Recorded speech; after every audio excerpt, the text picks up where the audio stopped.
सुप्रभात मेरे सभी प्यारे छात्रों को जो अपनी क्लास रेगुलर ले रहे हैं। उन स्टूडेंट्स को पता होगा कि अपनी मोमेंट ऑफ इनर्शिया टॉपिक चल रहा था और उसमें लगभग 12 क्लासें अपनी कंप्लीट हो चुकी है। आज अपनी 13वीं क्लास लगेगी। तो मैं आपको लगभग 6 क्वेश्चन करा चुका था मोमेंट ऑफ इनर्शिया और प्रोडक्ट ऑफ इनर्शिया से रिलेटेड। आज अपना 7वां क्वेश्चन चलेगा। ठीक है, मैं अब अपन क्वेश्चन पर ही आते हैं, ज्यादा फालतू बातें करते नहीं है। तो ठीक है, क्वेश्चन नंबर 7 सभी स्टूडेंट बोर्ड से उतार लेना क्वेश्चन को। जल्दी से नोट करो सभी स्टूडेंट क्वेश्चन को। ठीक है, जो नहीं उतार पाए क्वेश्चन को वो वीडियो को पहले पॉज करो और फिर आराम से उतारो क्वेश्चन को। मैं मिटा देता हूं। देखो, एक ही क्वेश्चन में 3 क्वेश्चन है अपने पास। एक ही क्वेश्चन के अंदर 3 क्वेश्चन है अपने पास। देखो समझो क्या बोल रहा है कि प्रदर्शित करो कि प्रत्येक स्थिति में जड़त्व गुणन। मतलब इस सवाल में जो अपने पिछले वीडियो में अपन ने जो सवाल किए थे वो 2 सवाल किए थे और दोनों प्रोडक्ट ऑफ इनर्शिया से रिलेटेड थे। और इसमें भी एक क्वेश्चन के अंदर 3 क्वेश्चन है अपने पास और तीनों में प्रोडक्ट ऑफ इनर्शिया फाइंड करना है अपन को।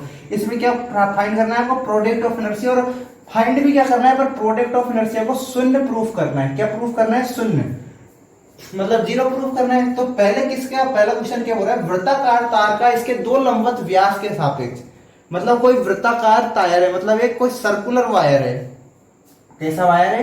कोई सर्कुलर वायर है। देखो इस तरीके से कोई वायर है, ये कोई वायर है, सर्कुलर वायर। वृत्ताकार तार का इसके 2 लंबवत व्यास। अब एक व्यास तो इसका ये हो गया जैसे कि ए बी, और इसके लंबवत दूसरा व्यास क्या हो गया? इसको मान लो जैसे कि सी डी। क्या हो गए? ये 2 इसके व्यास हो गए, मतलब इसके 2 डायमीटर हो गए। क्या? एक तो ए बी और इसके परपेंडिकुलर जो सेकेंड डायमीटर है वो क्या हो गया? C D. इन व्यासों के परिधे अपन को क्या फाइंड करना है? इस वृत्ताकार तार का प्रोडक्ट ऑफ इनर्शिया। क्या फाइंड करना है? प्रोडक्ट ऑफ इनर्शिया इस वायर का। पर पहले अपन इस फर्स्ट क्वेश्चन को करते हैं, उसके बाद सेकंड और थर्ड को करेंगे। ठीक है,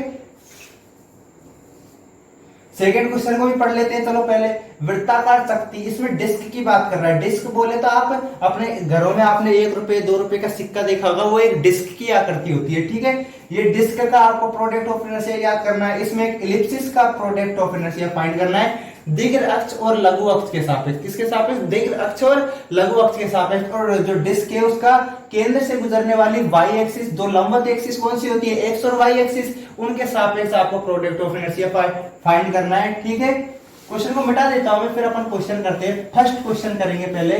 कौन सा क्वेश्चन करेंगे? फर्स्ट, जिसमें अपन को सर्कुलर वायर दिया हुआ है। अब इस सर्कुलर वायर अपन को दे दिया कौन सा? क्या? CADB। CADB, इसका अपन को क्या फाइंड करना है? Product of inertia. किसके परिधे? इसकी एक तो व्यास AB और इसके सेकंड व्यास CD, इनके परिधे अपन को इसका प्रोडक्ट ऑफ इनर्शिया ज्ञात करना है। प्रोडक्ट ऑफ इनर्शिया ज्ञात करने के लिए अपन क्या करेंगे? इसमें एक अल्पांश की कल्पना कर लेंगे। इसमें एक अल्पांश, इसमें एक पार्टिकल ले लेंगे, उसको नाम दे देंगे अपन PQ। क्या नाम दे देंगे? PQ। अब PQ देखो, जो यहाँ पर जो कोण, यहाँ पर जो ये अल्पांश है, ये देखो ये अल्पांश है। तो यहाँ पर जो B के साथ जो इसका व्यास है, इसके साथ कोण बन रहा है जैसे थीटा। और यहाँ पर आप मान लो जैसे कि कोण बन रहा है डेल थीटा। क्या बन रहा है? Del theta. और जो इसका आप रेडियस मानते हो इस सर्कल का, वो मान लो आप R मान लो। क्या मान लो? R मान लो। जब इसका सर्कल का रेडियस R है और यहाँ पर कोण बन रहा है डेल थीटा, तो PQ जो आर्क है, मतलब जो चाप है, उसकी लंबाई कितनी हो गई? R del theta. क्या हो गई? R del theta. अब अपन देखो क्वेश्चन पर चलते हैं। देखो पहले देखो क्या करेंगे अपन? टोटल मास मानेंगे अपन इस सर्कुलर वायर का। Total mass, total mass of circular wire. Hindi medium वाले लिखना वृत्तीय तार का कुल मास बराबर m। ये अपन ने क्या कर लिया? माना है। क्या अपन ने माना है? अब ये चीज अपन ने मान लिया। थोड़ा आगे चलो। अब अपन जो ये तार है पूरा, क्या तार है? ADBC।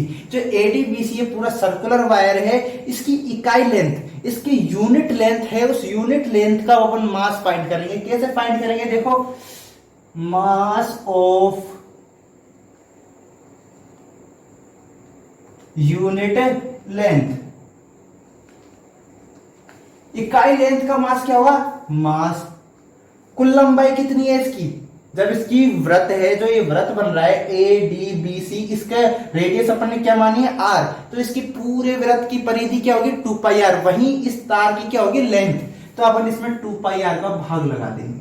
जब टोटल मास में अपन टोटल लेंथ का भाग लगाएंगे तो अपने पास इकाई लंबाई का मास निकल के आ जाएगा। तो देखो ये क्या हो गया, इकाई लंबाई का मास क्या हो गया, वृत्त की इकाई लंबाई का मास क्या हो गया m अपॉन 2 पाई आर। अब अपने पास जब इकाई लंबाई का मास आ गया m अपॉन 2 पाई आर, तो अब अपन जो PQ लेंथ है, जो PQ R के, उस PQ R की लेंथ क्या है R डेल थीटा, तो R डेल थीटा लंबाई के R डेल थीटा लंबाई के तार का मास कितना होगा, देखो वो निकाल लो। जब इकाई मास इतना है और उसको R डेल थीटा से गुना कर देंगे तो अपने पास R डेल थीटा लंबाई के तार का भी मास निकल के आ जाएगा। अब लिखो यहाँ पर मास ऑफ पार्टिकल PQ का मास क्या होगा m upon 2 pi r into R del theta. अब अपने पास आर डेल थीटा जो ये PQ अल्पांश लिया था उसका अपने पास मास निकल के आ गया। क्या निकल के आ गया, मास निकल के आ गया। अब अपने पास मास निकल के आ गया है इस अल्पांश का, तो इस अल्पांश का प्रोडक्ट ऑफ इनर्शिया भी अपन फाइंड कर लेते हैं। जब प्रोडक्ट ऑफ इनर्शिया जब PQ का निकल जाएगा तो अपन इंटीग्रेशन करके और इस इंटीग्रेशन के लिमिट लगा के अपन पूरे वायर का प्रोडक्ट ऑफ इनर्शिया निकाल लेंगे। देखो आगे चलो, अब हम प्रोडक्ट ऑफ इनर्शिया निकालते हैं। देखो इसका product of inertia of particle PQ, Hindi medium वाले टेंशन ना ले, इनको भी लिखा दूंगा मैं। पार्टिकल PQ का प्रोडक्ट ऑफ इनर्शिया देखो क्या होगा, मास इनटू ये क्या हो गया मास, सॉरी यहां पर देखो R को भी आप यहीं पर कैंसिल कर लो तो अच्छा रहेगा। ये क्या हो गया डेल थीटा, ये हो गया मास। तथा मास अपन कैसे निकालते थे प्रोडक्ट ऑफ इनर्शिया, जिन अक्षों या फिर जिन रेखाओं के परिते अपन, जिन लंबवत दो रेखाओं के परिते अपन किसी भी पार्टिकल का moment of product of inertia find कर रहे थे, वहां से जो लंबवत दूरी लेते थे उनका गुणनफल तथा उस अल्पांश का मास का गुणनफल क्या कहलाता था, प्रोडक्ट ऑफ इनर्शिया। अब अपन को दो लंबवत अक्षों AB और CD के परिते इसका प्रोडक्ट ऑफ इनर्शिया फाइंड करना है। क्या फाइंड करना है, प्रोडक्ट ऑफ इनर्शिया। तो AB से इसकी लंबवत दूरी देखो क्या होगी, ये वाली, ये हो गई ना।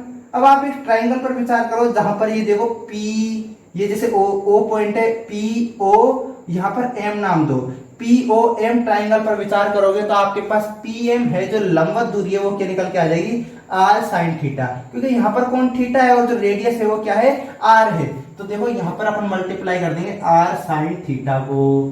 फिर और अब इसके सापेक्ष भी तो फाइंड कर रहे थे अपन CD दूसरी व्यास है तो दूसरा व्यास से इसकी लंबवत दूरी ये वाली, तो इसको जैसे n नाम दे दिया। तो आप विचार करो ट्राइंगल PON पर, ये इसका क्या हो जाएगा, बेस हो जाएगा। इसका क्या हो जाएगा, बेस हो जाएगा। इसको क्या निकाल दोगे फिर आप, R cos थीटा, क्या निकल जाएगा ये R cos थीटा। मतलब जो ऐसे भी ना सोचो तो देखो ऐसे सोचो, जो PN है वो एक तरीके से OM है। क्या है, PN है वो एक तरीके से क्या है, OM है। मतलब PN बराबर OM। तो इस ट्राइंगल में ही सोच लो आप, देखो POM बराबर क्या हो जाएगा, R cos थीटा।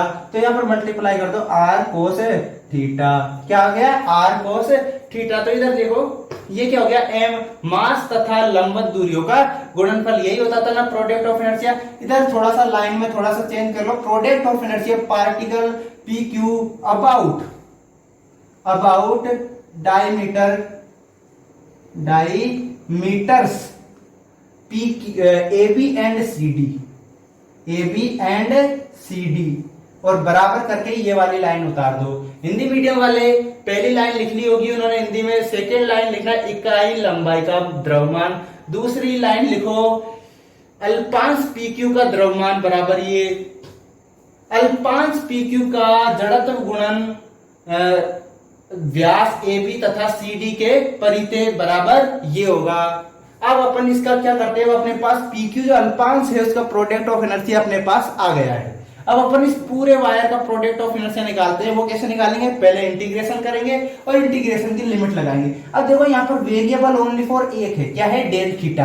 बस डेल थीटा ही एक चेंजेबल राशि अपन को दिख रही है यहाँ पर। तो अपन एक सिंगल इंटीग्रेशन होगा यहाँ पर, वो किसके सापेक्ष होगा, थीटा के सापेक्ष। ठीक है, तो देखो product of inertia of product of inertia of whole circle, product of inertia of whole circle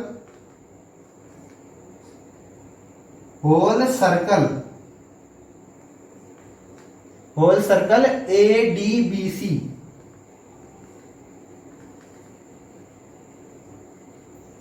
इसको इस तरीके से भी लिख सकते हो आप, product of inertia whole circular wire भी लिख सकते हो आप। ADBC नहीं लिखोगे तो या फिर ऐसे करके भी लिख सकते हो आप, होल सर्कुलर वायर। क्या लिख सकते हो, होल सर्कुलर वायर।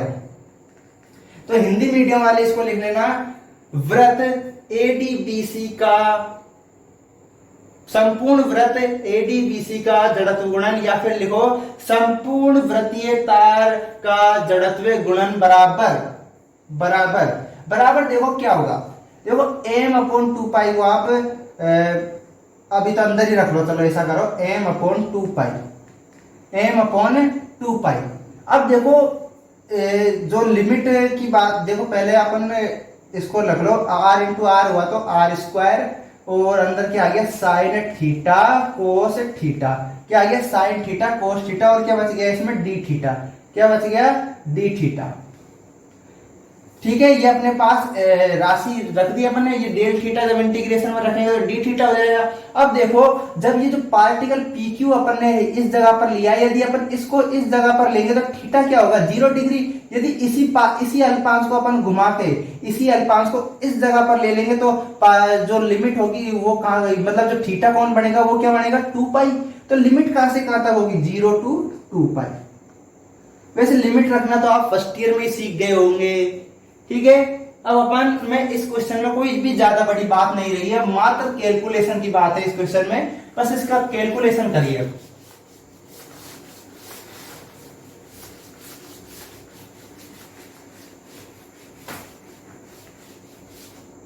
ठीक है, देखो करके देखो आप, ये देखो क्या आया, ये 0 to 2π लिमिट है।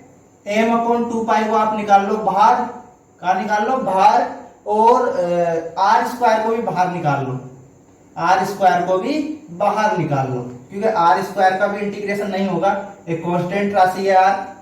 फिर साइन थीटा कोस थीटा पर विचार करके देखो, आप देखो साइन थीटा कोस थीटा पर, तो इसको ऊपर नीचे 2 से गुणा कर दो और 2 से भाग दे दो। ये क्या हो जाएगा, ऊपर sign theta cos theta D theta. क्या हो जाएगा, sign theta cos theta D theta बराबर mr², ये 2 बाहर आ जाएगा, ये क्या हो जाएगा 4π, और अंदर क्या बन जाएगा, साइन 2 थीटा। क्या बन जाएगा, साइन 2 थीटा डी थीटा। क्या बन गया, साइन 2 थीटा डी थीटा। अब देखो इसका थोड़ा आगे इंटीग्रेशन करोगे तो आप क्या हो जाएगा, mr²/4π।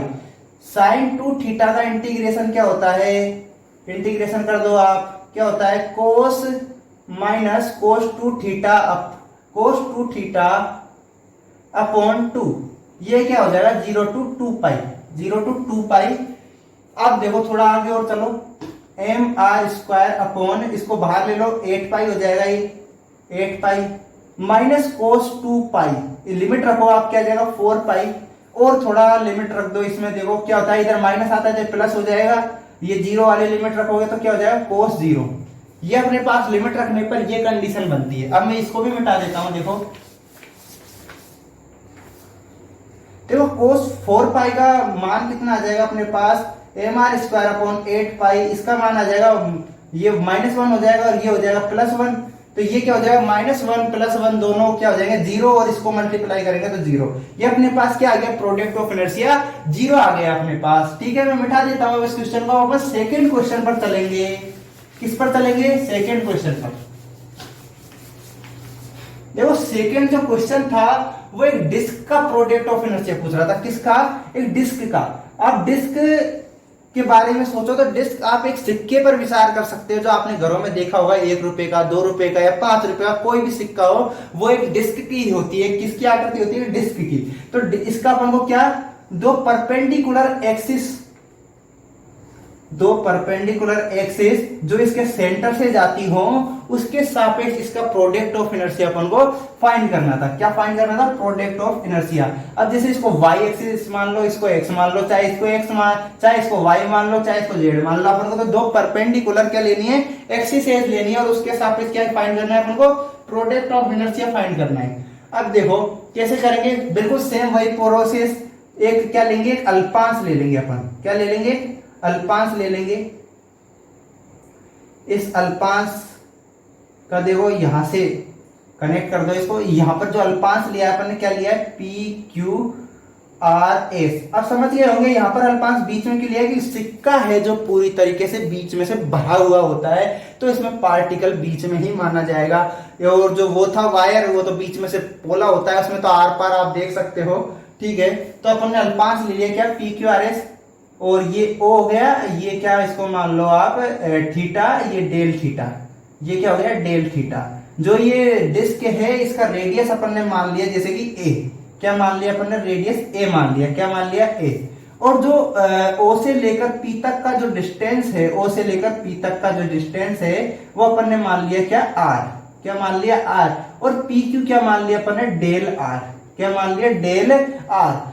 अब जब ये क्या है, जो यहां से लेकर जो यहां तक का डिस्टेंस है वो आर है, मतलब अपन इस अल्पांश को लेकर एक वृत्त यहां पर निर्माण कर दें, तो ये जो पी एस है, जो ये पी एस है, वो क्या हो जाएगा? एक वृत्त का चाप ही तो हो जाएगा। जब ओ से लेकर पी तक, मतलब ये जो ओ पी है, वो क्या हो जाएगा? रेडियस हो जाएगा उस वृत्त का, जो अपन यहां पर जो वृत्त बनाएंगे तो उसका ये रेडियस हो जाएगा। तो आर जब रेडियस हो तो पी एस चाप की लंबाई कितनी होगी? सिंपल सी बात है, आर डेल थीटा। और आर डेल थीटा ये अपन ने पूरा आयताकार माना है। पी एस आर क्यू आपने क्या माना है? रेक्टेंगुलर ही तो अल्पांश लिया है। तो जब P S R del theta है, तो आर क्यू क्या होगा? R del theta. क्या होगा? R del theta. ठीक है, आगे चलो अब क्वेश्चन में। अब हम क्वेश्चन करते हैं। सबसे पहले इसका मास मानते हैं पूरे का। माना total mass of disc. Total mass of disc का कुल मास अपन ने क्या मान लिया? एम। क्या मान लिया? एम मान लिया अपन ने। क्या मान लिया? एम। अब अपन बात करते हैं यूनिट मास की। मतलब इकाई जो क्षेत्रफल है इसका क्या है? इकाई क्षेत्रफल का, मतलब जो ये टोटल मास ऑफ है क्या है? इस पूरे डिस्क का मास है। अब इसमें अल्पांश जो पी क्यू आर एस लिया है, इसका तो अपन बाद में निकालेंगे मास, पहले इसके इकाई क्षेत्रफल का मास निकाल लेते हैं। अब निकालो मास ऑफ यूनिट एरिया। जो इस डिस्क के इकाई क्षेत्रफल का जो अब मास होगा वो क्या होगा? एम अपॉन पाई ए स्क्वायर। इसकी जो रेडियस है डिस्क की वो क्या है? ए। और तो फिर पूरा ये क्या है? वृत्ताकार डिस्क है, तो वृत्ताकार डिस्क का क्षेत्रफल क्या हो जाएगा? पाई ए स्क्वायर। जब कुल मास में कुल क्षेत्रफल का भाग देंगे तो अपने पास इकाई क्षेत्रफल का मास निकल के आ जाएगा। तो मास ऑफ यूनिट एरिया बराबर एम अपॉन पाई ए स्क्वायर। हिंदी मीडियम वालों को भी लिखा दूंगा मैं, थोड़ा सब्र रखो थोड़ा अपना, ठीक हो। देखो अब आगे चलो आप क्वेश्चन में। अब अपन क्या करते हैं, देखो जो पी क्यू आर एस जो अल्पांश है, बिल्कुल सेम प्रोसेसिंग होगी, पिछला अपन ने अभी करा है उसका जैसा बिल्कुल। अब पी क्यू आर एस अल्पांश का मास निकालो। Mass of particle P Q R S. जो P Q R S particle का मास है वो क्या हो जाएगा? एम अपॉन पाई ए स्क्वायर इनटू, देखो पी क्यू आर एस क्या है? रेक्टेंगुलर पार्टिकल है, तो रेक्टेंगुलर का जो एरिया होता है वो क्या होता है? लंबाई गुणा चौड़ाई। तो लंबाई इसकी जैसे कि क्या है? डेल आर, और चौड़ाई क्या है? R del theta. तो क्षेत्रफल क्या हो जाएगा? R del theta into del R. R del theta into del R, ये हो गया। अब देखो आगे चलो। अब अपन particle P Q R S का क्या निकाल लेंगे? Product of inertia. देखो कैसे निकालेंगे? Product of inertia of particle P Q R S about its axes, about its axes क्या हो जाएगा, देखो एम अपॉन पाई ए square R del theta into del R, ये क्या है, मास है। अब इस मास से देखो लंबवत दूरियों का, देखो इस एक्स एक्सिस से इसकी लंबवत दूरी अभी निकलवाई थी, देखो कैसे निकलेगी, जब ये यहां से यहां तक आर है तो ये क्या हो जाएगी आर साइन थीटा, इसी प्रकार यहां से यहां तक का ये जो लंबवत दूरी है वाई एक्सिस से वो क्या हो जाएगी आर कोस थीटा, क्या हो जाएगी आर कोस थीटा। ठीक है, तो वही अपन को मल्टीप्लाई करना है, यहां पर देखो क्या आ जाएगा आर, ये आर और ये आर मल्टीप्लाई होकर आर स्क्वायर हो जाएगा साइन थीटा और कोस थीटा, क्या हो जाएगा साइन थीटा और कोस थीटा। अब देखो यहां पर आपको टू वेरिएबल दिख रहे होंगे, डेल थीटा और एक डेल आर, कितने टू वेरिएबल, तो यहाँ पर एक डबल इंटीग्रेशन होगा जब अपन पूरी डिस्क का क्या निकालेंगे प्रोडक्ट ऑफ इनर्शिया। अब देखो आगे चलो, product of inertia of whole disc about its axes, about its axes double integration.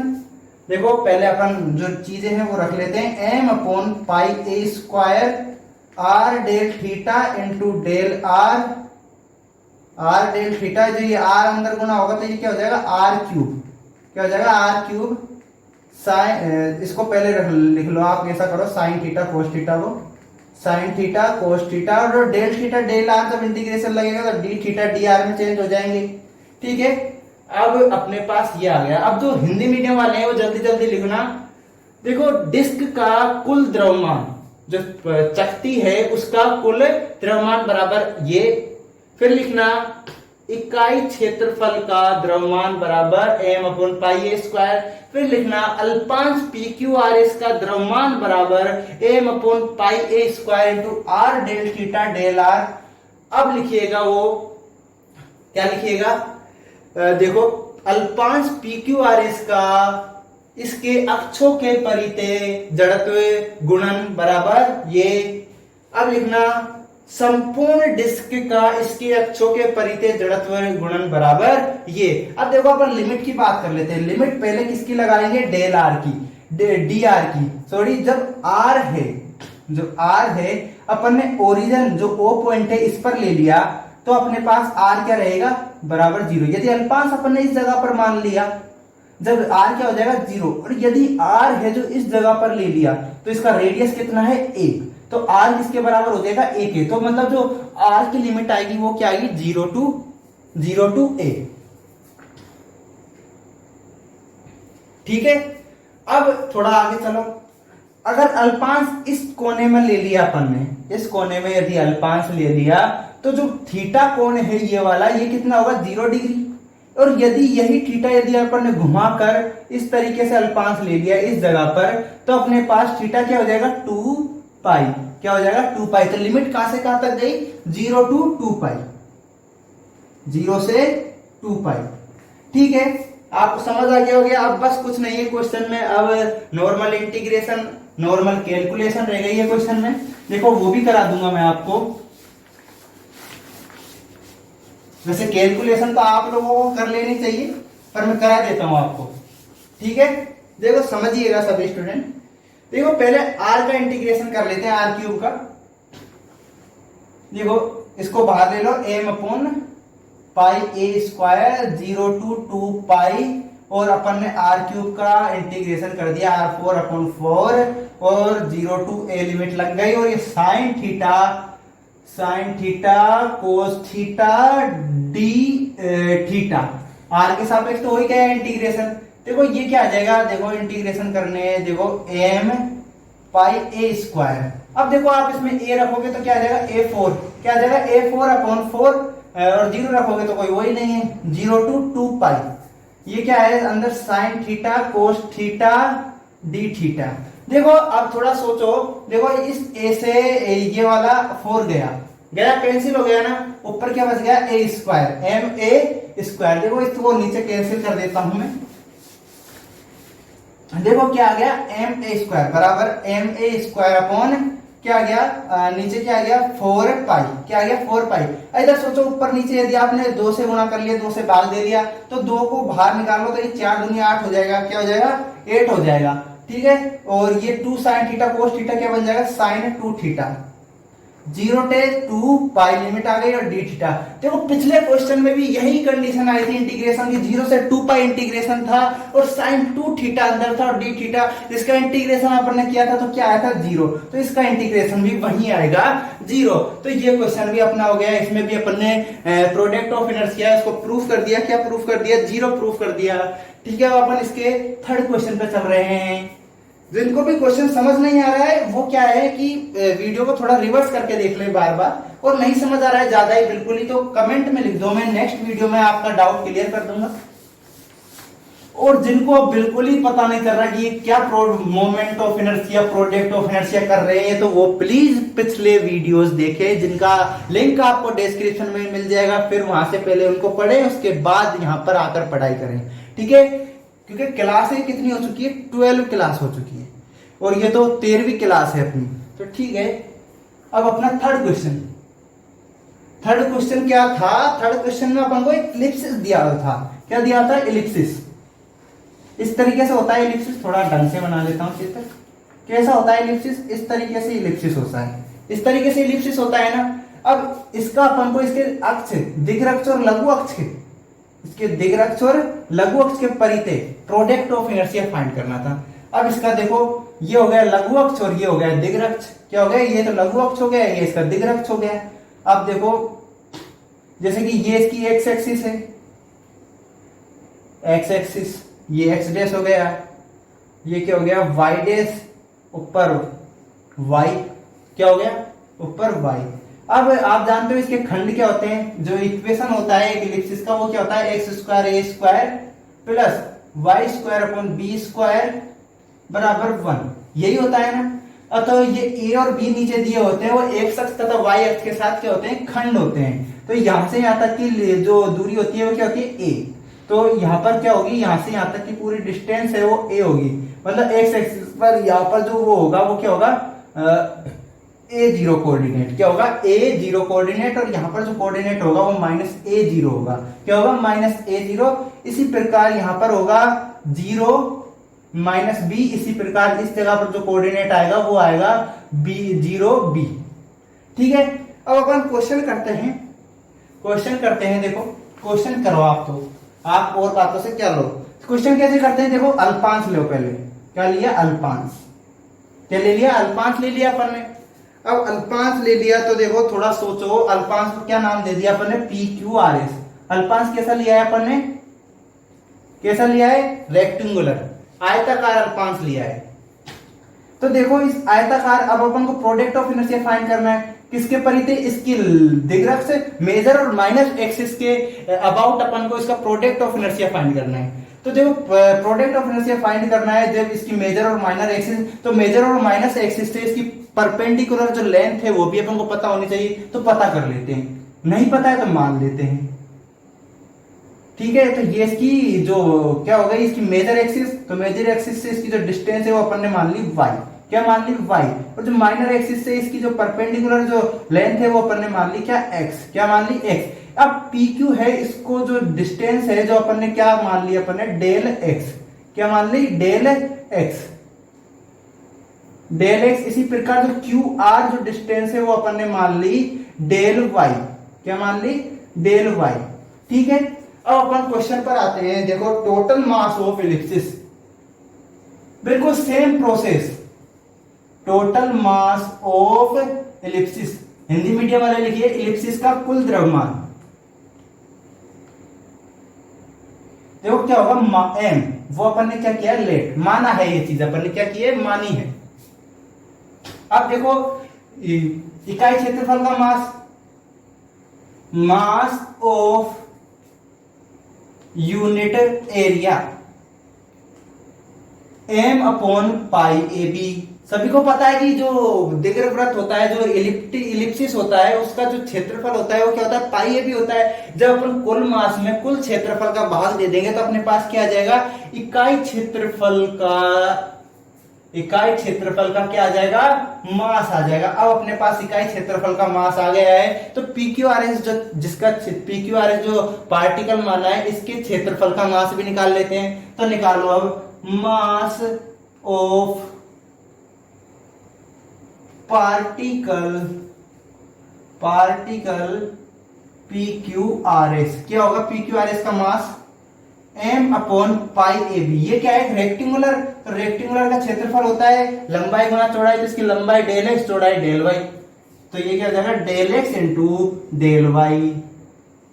ये अपने पास क्या आ गया, PQRS का मास। अब PQRS का प्रोडक्ट ऑफ इनर्शिया भी निकाल लेते हैं। देखो product of inertia of particle PQRS about its major and minor axis,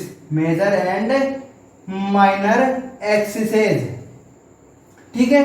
क्या होगा, m अपॉन पाई ए B into del X del Y into del X del Y. अब देखो मेजर और माइनस एक्सिस है, उससे लंबवत दूरी कितनी है, एक्स और वाई, तो एक्स और वाई अपन मल्टीप्लाई कर दिया, ये कर दिया मल्टीप्लाई। तो देखो अब ये अपने पास क्या आ गया, जो अल्पांश PQRS है उसका प्रोडक्ट ऑफ इनर्शिया अपने पास निकल के आ गया। अब देखो अपन जब अपने पास इसका निकल के आ गया, तो अपन संपूर्ण इलिप्सिस का प्रोडक्ट ऑफ इनर्शिया निकाल लेंगे। क्या निकाल लेंगे, संपूर्ण इलिप्सिस का प्रोडक्ट ऑफ इनर्शिया। वो कैसे निकलेगा, इसके इंटीग्रेशन कर देंगे और उस पर लिमिट लगा देंगे। अब देखो वेरिएबल कितने हैं यहाँ पर, 2 वेरिएबल, तो इंटीग्रेशन कैसा होगा, डबल इंटीग्रेशन, ठीक है। और हिंदी मीडियम वाले लिख लो इकाई क्षेत्रफल का द्रव्यमान, और यहाँ पर लिख लो अल्पांश PQRS का द्रव्यमान, और यहाँ पर लिखना अल्पांश PQRS का इसके लघु अक्ष और दीर्घ अक्ष के परिधीय जड़त्व गुणन बराबर ये, ठीक है। ऊपर से मिटा देता हूं मैं।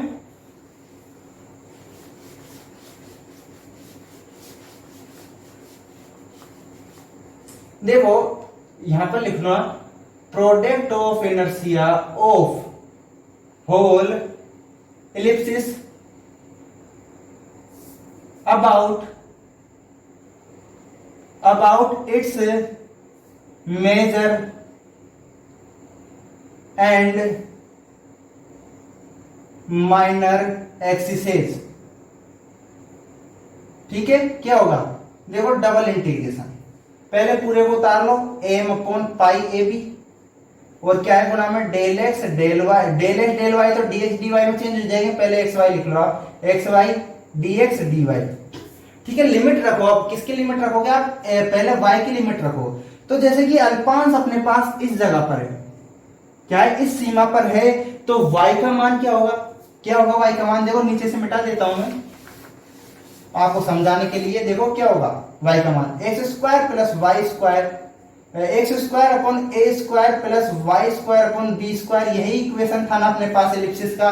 या से y का मान निकालो, देखो y का मान क्या आ जाएगा, y बराबर 1 minus x square upon a square root में, और ये क्या आ जाएगा b, यही आ जाएगा y का मान अपने पास। तो इस जगह पर है, तो ये मतलब नीचे है, तो यहाँ पर क्या होगा माइनस, तो इस जगह पर y का मान क्या होगा, minus b 1 minus x square upon a square. इसी प्रकार y का मान इस पॉइंट, यदि अल्पांश इस जगह पर ले लिया जाए, तो y का मान है वो क्या होगा, b 1 minus x square upon a square. तो लिमिट कहां से कहां तक लगी, माइनस b इस वाले पॉइंट से, और यहां तक जो लिमिट है वो लग जाएगी।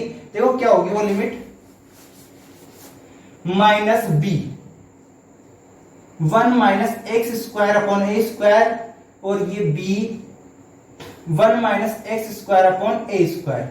और अब किसकी, x की लिमिट, यदि अल्पांश है वो इस जगह पर है, यदि अल्पांश इस जगह पर है, तो x की वैल्यू इस जगह पर क्या है, माइनस a, और इस जगह पर यदि अल्पांश अपन ने लिया, तो जो x की वैल्यू है वो क्या है a।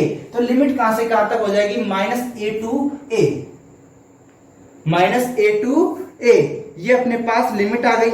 अब देखो अब अपन इसका सॉल्यूशन कर देंगे, क्या करेंगे, सॉल्यूशन करेंगे। देखो अब मात्र नॉर्मल सॉल्यूशन रह गया है इस क्वेश्चन का। देखो आगे चलो क्वेश्चन में, देखो ये माइनस a टू a ही रहने दो। पहले अपन y के सापेक्ष इंटीग्रेशन कर लेते हैं। इसके लिए m अपॉन पाई ए बी को बाहर निकालो और ये limit minus A to A, और देखो क्या हो जाएगा y तो x तो भाई अंदर ही रहनेगा, और ये क्या हो जाएगा वाई स्क्वायर अपॉन 2, और जो लिमिट है वो होगी minus b one minus x square upon a square, और ये b one minus x square upon a square. ठीक है, और लिमिट किससे, और dx भी रह जाएगा यहाँ पर dx। ठीक है, अब लिमिट रखो, आप लिमिट रखोगे तो देखो क्या आएगा, m अपॉन पाई ए बी बराबर minus A to a, minus A to a, x को बाहर ही रहने दो। देखो इसको आप अंदर रखोगे, किसको, इसको अंदर रखोगे। देखो दो को भी बाहर निकाल लो, यहाँ पर 2 बाहर निकाल लिया आपने, तो अंदर रखोगे तो ये क्या हो जाएगा बी स्क्वायर, क्या हो जाएगा बी स्क्वायर, और ये आ जाएगा 1 minus x square upon a square. अब आगे क्या लगता है माइनस, वो माइनस अपन ने लगा दिया। अब देखो स्क्वायर रखोगे तो ये माइनस कैंसिल हो जाएगा, माइनस माइनस प्लस हो जाएगा, मतलब 2 बार मल्टीप्लाई कोई चीज होगी माइनस की, तो ये देखो बी स्क्वायर, और क्या आ जाएगा 1 minus x square upon a square, और ये dx। अब आपको दिख रहा होगा, आप देखो बिल्कुल, ये पहले कोष्टक बना लो, यहाँ पर कोष्टक, और यहाँ पर कोष्टक के बाहर लिख लो आप dx। क्या लिख लिया dx। अब देखो ये दो अपने पास क्या है, बिल्कुल सेम पद आ रही है, देखो क्या है बिल्कुल सेम पद, और बीच में माइनस है, ये प्लस का है, ये माइनस का है, तो दोनों कैंसिल हो जाएंगे और अपने पास क्या आ जाएगा 0, और 0 से जब पूरी राशि मल्टीप्लाई होगी तो अपने पास क्या आ जाएगा 0। तो इसका भी प्रोडक्ट ऑफ इनर्शिया अपने पास क्या आ गया 0। तो ठीक है, आज की क्लास के लिए इतना ही मेरे प्यारे दोस्तों। मिलते हैं अपन अब नेक्स्ट क्लास में और ज्यादा सवालों के साथ, और जिन्हों के पास भी अब तक अपना चैनल नहीं पहुंच पाया है, प्लीज आपसे निवेदन है कि उन स्टूडेंट तक चैनल को पहुंचाओ ताकि वो अपनी पढ़ाई चालू कर सकें। ठीक है, धन्यवाद, मिलते हैं नेक्स्ट क्लास में।